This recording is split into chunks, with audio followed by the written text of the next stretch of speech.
राधे राधे, जय श्री कृष्णा। सबसे पहले तो आप सभी को राधा अष्टमी की अनंत और अनंत शुभकामनाएं। जैसे कि आप लोग जानते हो कि 20,000 एकादशी का व्रत केवल आप लोग जन्माष्टमी का व्रत करने से प्राप्त कर सकते हैं, वैसे ही 1,000 जन्माष्टमी के व्रत रखने का फल आपको केवल और केवल राधाष्टमी का व्रत रखने से मिलता है। अगर आप भी उन लोगों में से हैं जिन्हें राधाष्टमी के व्रत के बारे में अब तक पता ही नहीं था, तो समझ लीजिए आप पर राधा रानी की विशेष कृपा नहीं थी, क्योंकि जन्माष्टमी का व्रत तो दोस्तों दुनिया रख लेती है, लेकिन राधाष्टमी के बारे में मात्र उन्हीं लोगों को पता होता है जिन पर राधा रानी की विशेष कृपा होती है। राधा रानी चाहती है उन्हें ही पता हो, तो व्रत के बारे में उन्हीं लोगों तक ये बात पहुंचती है, चाहे मेरे माध्यम से हो या कैसे भी आपको पता चले। 1,000 करोड़ जन्माष्टमी के व्रत रखने का पुण्य फल प्राप्त होता है राधाष्टमी का व्रत रखने से। कहते हैं कृष्ण जन्माष्टमी का संपूर्ण फल आपको तभी प्राप्त होता है जब आप सही विधि से राधाष्टमी का व्रत रखते हैं।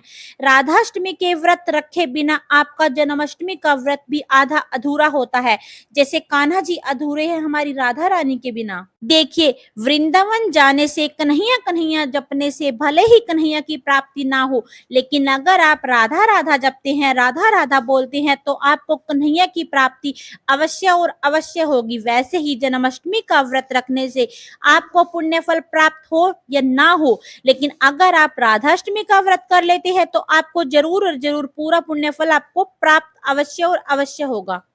जैसे आप वैष्णो देवी जाते हैं, वैष्णो देवी की यात्रा में जब आप भैरव बाबा की जब तक यात्रा ना कर लो, तो तब तक वैष्णो देवी की यात्रा आपकी संपूर्ण नहीं मानी जाती। ठीक इसी प्रकार से जन्माष्टमी का जो उत्सव है वो आधा अधूरा माना जाता है जब तक हम राधाष्टमी का व्रत, उपवास, पूजा अर्चना वंदना नहीं कर लेते। जन्माष्टमी के व्रत को पूरे तरीके से फल आपको प्राप्त नहीं हो सकता जब तक आप राधाष्टमी की पूजा ना करें।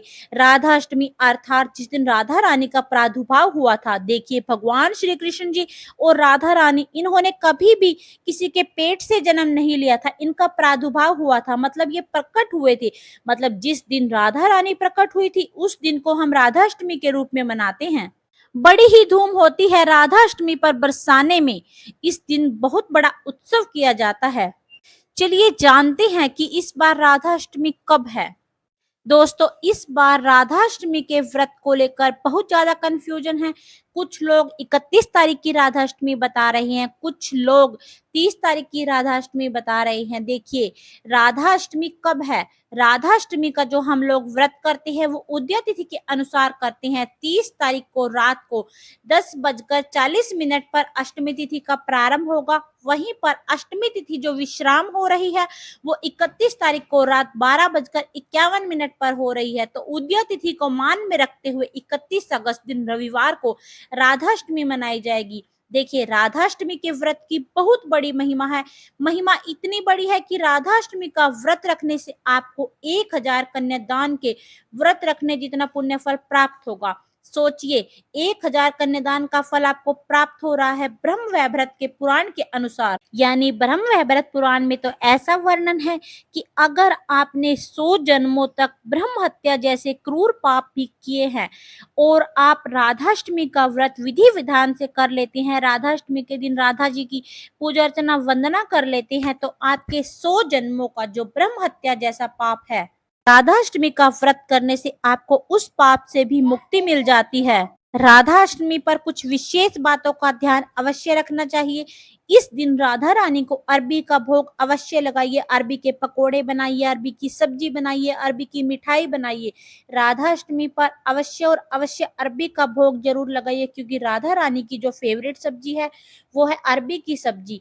12 बजे राधा रानी को पंचामृत से स्नान कराइए। अगर आपके पास राधा रानी का स्वरूप रूप नहीं है तो आप कान्हा जी को भी राधा रानी बना सकते हैं, उनकी पूजा अर्चना वंदना कर सकते हैं। तो 12 बजे आप राधा जी को स्नान कराइए, उसके बाद उनकी पूजा अर्चना वंदना करिए, उनको अरबी का भोग लगाइए, कड़ी का भोग लगाइए। अरबी और कड़ी राधा जी को बहुत ज्यादा प्रिय थी। फलों की अगर मैं बात करूं तो चीकू राधा रानी को बहुत ज्यादा प्रिय था। रंग की मैं बात करूं तो राधा रानी को नीला रंग बहुत अधिक प्रिय था। तो